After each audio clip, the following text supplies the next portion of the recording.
This is 21 tips for Google Maps. Let's go.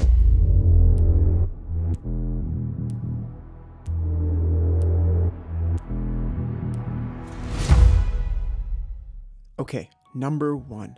Most people know you can zoom in by double tapping, and you zoom out like this.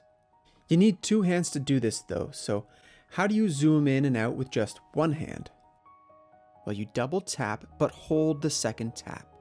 So tap, tap, and then you drag to zoom in and out, all with one hand. You can change your icon by tapping it and choosing a different one. Google has something called Live View that you can use on walks. First, click this icon, and Google will show directions in augmented reality.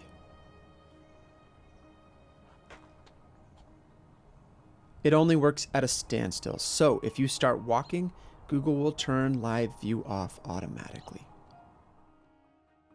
Quick note, I'm going to be using my iPhone for this video, but obviously all these features are also available on Android too.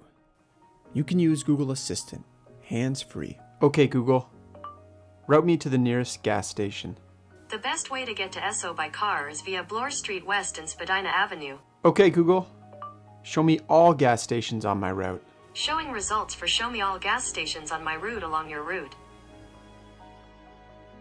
You can set the voiceover volume to different levels.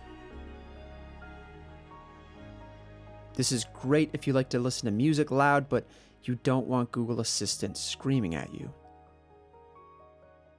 Need to use Google Maps offline? Well, Google lets you select which parts of the map you want to download.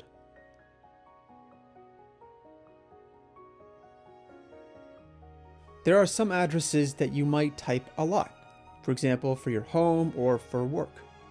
And you might want to make a label for those. This is my work address, so let's label it work. Now, whenever I start a search, I have easy access to it.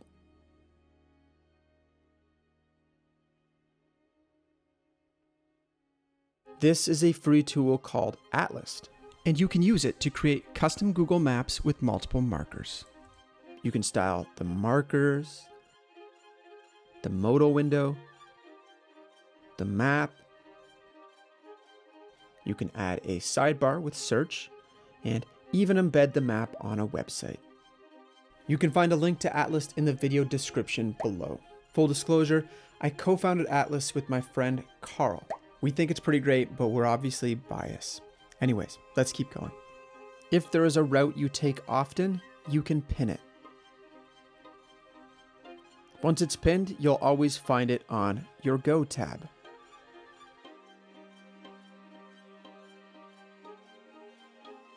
You can save locations in lists. Just click Save. And then create a list. This list is always available later under the Saved tab. Google Maps now has widgets on iOS. There's a couple you can choose from.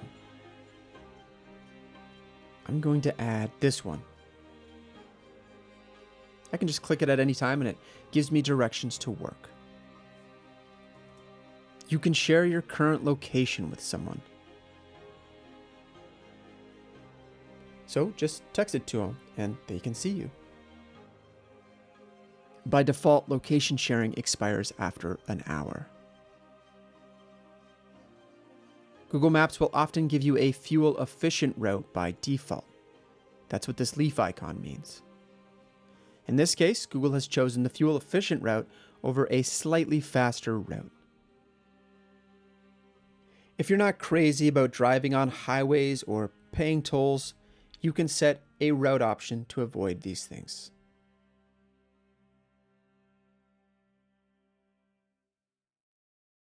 You can ask Google to set a reminder for you to leave on time.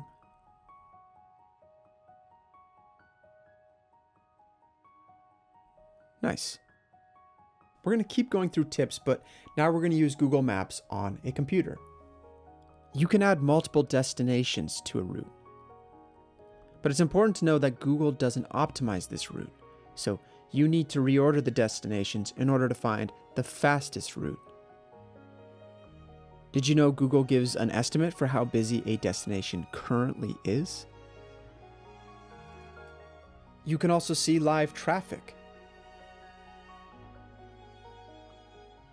And you can see typical traffic at different times. For example, look at this commuter highway on a Monday, and now on a Sunday.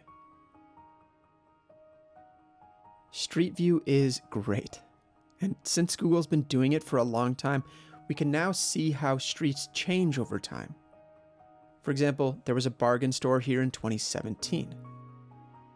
2019, it got torn down, and now we can see the progress they've made on a new building.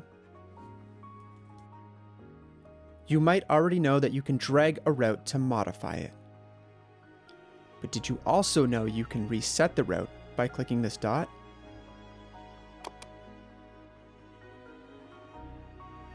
You can send directions to your phone. It will show up as a notification.